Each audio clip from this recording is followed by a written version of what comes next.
காலையில் இடியாப்பத்துக்கு நண்டு குருமா செஞ்சுருக்கேன்.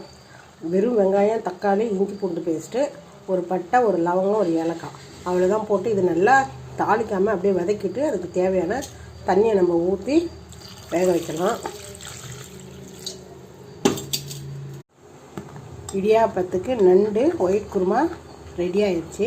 இதில் நம்ம வீட்டில் தயாரிக்கிற வெறும் மிளகாத்தூள், பெப்பர், கொஞ்சம் தேங்காய் அரைச்சி ஊற்றிருக்கலாம். அவ்வளோதான். ரொம்ப சிம்பிளாக. அதுக்கு இப்படி கொஞ்சம் தண்ணியாக வச்சுட்டு நம்ம இட்லி, தோசை எல்லாத்துக்கும் போடலாம். நாங்கள் இன்றைக்கி இடியாப்பத்துக்கு வச்சுருக்குறோம். அவ்வளோதான். நான்வெஜ்னால் இட்லி, தோசை அப்படின்னு இல்லாமல் நான் இந்த தடவை இடியாப்பம் செஞ்சுட்டேன். நம்ம வீட்டிலையே செஞ்ச இடியாப்பம் இது. ரேஷன் அரிசியில் தான் செஞ்சேன் இந்த இடியாப்பத்தை. நடுவில் நல்லா தாராளமாக ஊற்றி சாப்பிடுங்க. இருமல், சளி எல்லாத்துக்குமே நல்லது இந்த நண்டு குழம்பு.